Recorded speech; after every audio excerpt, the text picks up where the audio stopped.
2020 is when it all started, and not because of COVID. So in 2020, I got in a horrible car accident, one in which I didn't think I would make it out alive. There was a car that was across the expressway. I was driving to work. At that time, I was working for the federal government, and I used to travel to work about 4 o'clock in the morning so I can get there at 5 a.m. Pitch black, raining. The car apparently was left across the side of the road by a drunk driver. And because the lanes were so small, by the time I had visibility to see the car, it was a black car, mind you, no lights, nothing. It was too late. There was nothing I could do but brace for impact. Of course, my airbags came out. But what I kept remembering before the OnStar lady came on is that I had just passed a tractor trailer. And I kept thinking to myself, oh my God, I don't think I'm going to make it out of this one. And I kept waiting and waiting and waiting. Although I was already in shock, I kept waiting for this tractor trailer to hit me in the back. Sometime while I was on the phone with OnStar or my ex-husband, they had called him, and I remember feeling like some kind of jerk in the back of me, but I thought maybe I was just imagining things. The tractor trailer was able to go around me. I wasn't quite sure of what was happening. The ambulance came and I kept saying to them, there was a tractor trailer behind me. I think they thought I was just like hysterical or in shock or what have you. Well, later on, I found out number one, that the whole entire expressway was shut down for almost 4 hours because it was a tractor trailer about a mile down from where the accident scene was, where I was, that had, well, maybe half a mile down. Mile is too much, but that had jackknife. So later on, about 6 months later, we were able to get the footage. My attorney sent me this footage of the tractor trailer. Shout out to Coca-Cola because that driver that worked for Coke literally saved the both of our lives. So in his camera, he was able to see me. He somehow was able to pivot in the rain. I mean, pouring down raining, and literally get between the wall and the area that I was. I'd pushed the car a little bit that was straddled in the middle of the road out of the way. He pivoted and he jackknifed up the road so that he wouldn't hit me. So that little tap that I felt was him as he maneuvered around me so that he wouldn't directly impact me. And when I tell you, when I saw this video, I literally started crying because I knew at that point just God's favor. He was okay as far as I know. I don't know the extent of, how he was hurt. I know me, I even up until this day, I have pain, serious pain on the left side of my body, but that's nothing in compared to the fact that I'm still here. So that was February of 2020 before COVID. Um, so maybe not even a month later, COVID hit. I was still just in pain and going through so much. I know right at that time, on top of everything else, just being fully transparent, I had decided that I was going to leave my marriage. Well, a month after that, like I said, COVID hit. We ended up, my job ended up moving us home by like the end of March. I think they realized how serious this was. So then I was working from home. My ex-husband was working from home. My kids were going in school. Um, and the fact of the matter, that year was really, really difficult, because of so many different extenuating circumstances. I did not proceed with divorce.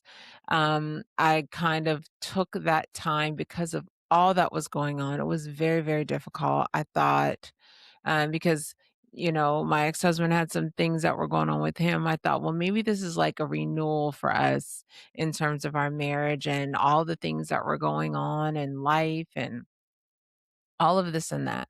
Um, and so in 2021, we were able to buy a house. The market was unbelievable. And I bought what I would look at as my dream home. It was on the lake. We were able to move my mom in. We had talked about that. But by the end of 2021, I knew that I was what I felt like I was in Disneyland, right? Because marriage was worse than it was, um, and everything felt like it was falling apart. By 2022, I'd filed for divorce. I felt like I was in just the most devastating anguish of my life, and it wasn't about losing anything material. It was about losing the thought of where I thought my life would be. I remember, sleeping in a room in our basement and having to navigate and figure out my feelings. I remember being just on the floor, like crying and crying out to God, to spirit to help me because I felt so much anguish. I felt so much guilt. I felt so much shame just around the fact that I felt like so much that I had built and worked for in my marriage, in my job, just attaining finally the financial freedom I wanted, but everything else had fell apart, worried, extremely worried about my children and, just the impact of all of the changes that would happen. And so for 6 months of going through the divorce, of wanting to stay in my home, of just so much just hell, literally, I woke up and I heard God tell me to just let it go because I didn't want to have to sell the house. I didn't want to do all these things, and I just stayed in this kind of triangular, like, cycle of, like, every day waking up like it was literally Groundhog's Day, just in hell, like, life is not moving, and the day that I made the decision to just let it all go and to let God move and that it was gonna be okay, 2 weeks later, my house was sold, we had somewhere else to live, I mean, but it was, of course, by me listening to my intuition and making decisions for us that were, like, so important to make, regarding, like, where we're gonna live, what we're gonna do, all of those things, even just feeling guilt around, like, moving my mother and her leaving where she lived for, like, almost 20 years and, like, then bringing her into this chaotic situation that I felt like I had created. Um, so by the end of 2022, going in 23, my divorce was final, and so many more pivots, like, with over the last 5 years, I have literally moved 4 times, coming from, like, very stable, like, I was in the house that I was in prior, we were there for almost 8 years. Um, it was just a lot of shifts, and not to say I've been in situations where things have been unstable and had to move, and, I always thought about all of the things that I'd been through, that God kind of prepares you sometimes for different things that you're not prepared for in life. And I'm telling this story because that was what I call, like, the second phase of, like, making decisions that would change my life. I think in terms of how I got here, I think the first part of the journey was making a decision to lose weight and to become healthier and kind of this metamorphosis where even though I thought it was just about the weight, it was really about a lot of healing in my mindset and carrying a lot of guilt and shame with my emotional eating and facing a lot of trauma that I dealt with sexual trauma, things that had happened to me that while I got counseling to deal with, it was still parts of me that held on. So that was first phase. That decision was like 2017. Then I looked at the phase of COVID and all of these things surrounding it. And not just when I go back to that time of the divorce, of all of the things that were happening, then smack dab in the middle of COVID, having to deal with everything surrounding that, people that I love, losing people, passing away, getting sick, just your family, just everything that was going on with life for everyone around me and what was going on with me and to me and with my kids, all of that. So I made a decision in the midst of that there was something more. It wasn't even a decision. It was more like a nudge. It was more like a loud, blaring voice that wouldn't stop, that I needed to build more, that there was something that I was here to do more than just my good government job. I'd worked so hard for these degrees. I'd done so much, but it felt it was more than just not feeling like it was enough. It was more like, this is not your life. Like, there is another life that you're supposed to be living. So I got into mentorships. I didn't even know what mentorships were, right? And one thing led to another. I understood about finances, and I understood just going through my own financial trauma, losing so much even as a child. And, you know, I worked so hard to be able to get the home and recover financially, because we had went through a bankruptcy and all of these things. I went through a bankruptcy when I was 20. I went through a bankruptcy when I was in my 30s. So being able to understand finances was really important to me. And once I figured out that I could actually have like an automated system that helped me with credit, I thought, oh my God, like I can utilize this to really help people. So I started a credit repair business. And then through that, so many of my clients, the first thing that they talked about was their financial trauma when they talked to me. And I thought, oh my God, is a financial therapist a thing? Because I was a mental health therapist. And it was something to that.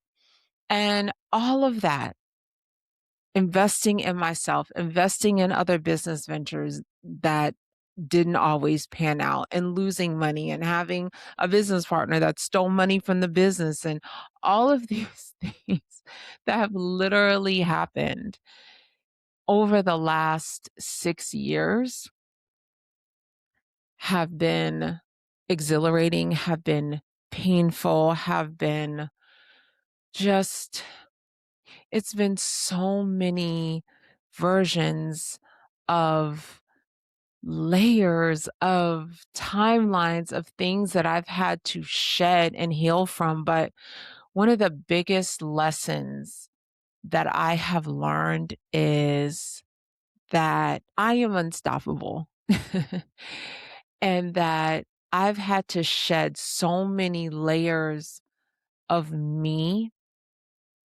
and not in a negative way, but to get to this point. Never had social media prior to this, didn't even really know what YouTube was, because prior to COVID and, being at home scrolling on the internet, I was not a person on Facebook or TikTok or any of those things. I wasn't even a scroller.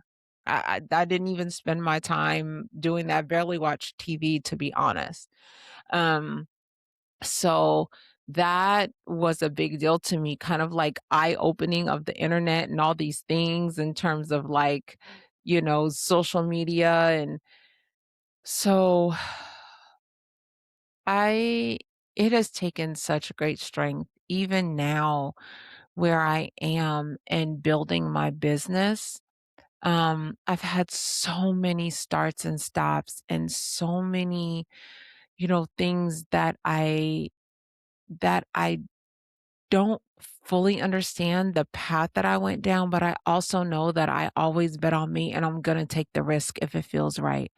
And even though it may have not panned out the way that I thought, I know that my plan was to do it because each thing that I do, it gives me something. But now I'm at a point where I have to even greater move out of my way. And if anyone is resonating with me or understands, especially, I would say in the last 6 years, just been through so many evolutions of themselves and so many starts and stops and so many not understanding, but knowing there's more out there, knowing there is people that are supposed to hear your voice or supposed to see your art or supposed to read your book or supposed to hear your music. All I have to say is don't stop.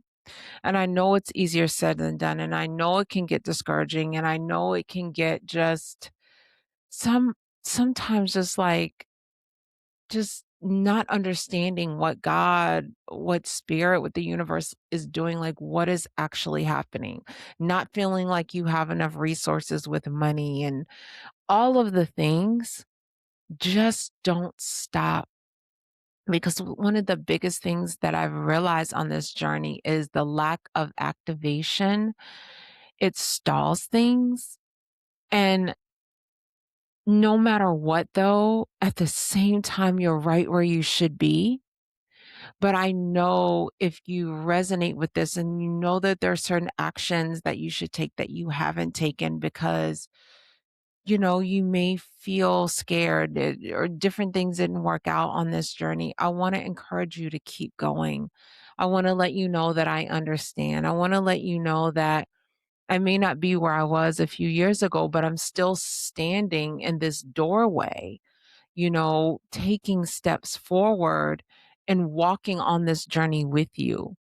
And I know it's not easy. But you have to keep going. You have to listen to your intuition.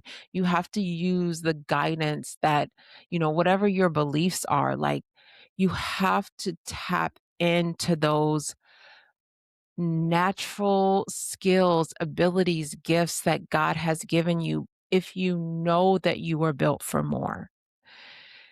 I sometimes just I laugh at myself because I'm like, I'm so sick of me. Like I'm sick of being and getting in my way and listening to all the voices and watching other people on social media sometimes. And because, there's so many people that say, do this way, do this that way. And it's not that they're wrong. It's just you have to work your own pathway. You have to figure out who's for you, who you're supposed to tap into. And sometimes you have to just silence the noise. And so I'm in a season right now where my reality of what I want doesn't match quite yet the vision, but there's certain things that have matched the vision. And I feel like God has given me breadcrumbs, like stepping stones enough to make me like, okay, I can still go on because still see this happening despite what my current reality shows, that I still have such a powerful mindset and it's not always that strong. It's not always super positive. It's not always just spot on, but I know that as long as I get to wake up and breathe and have breath in my body, then I get to be here another day to work through this, to let my spirit, to let my heart tap into, to let my intuition help me to make decisions so that I'm not so much in my head even through all of the things, even through, you know, just every day, whatever life is handing me, that I still have an opportunity to keep going. And so, what I have to tell you is keep going, to honor you, to be authentic to you, to dig in to what you know you're supposed to be doing, to not give up, to really listen to that intuition, to that spirit, to whatever that is that's gotten you as far as you've gotten despite every single thing that you have been through, that you can do this. that you are more powerful than you even know, that you have everything that you need, that you don't have to keep going searching for other things outside of you to fulfill what you have because it is inside of you. You just need to devise whatever plan you have. And even if the plan doesn't go according to what you have, at least you know that the vision is there and you're going to get there. It may not be in the time that you want, in the speed that you want, but just keep going.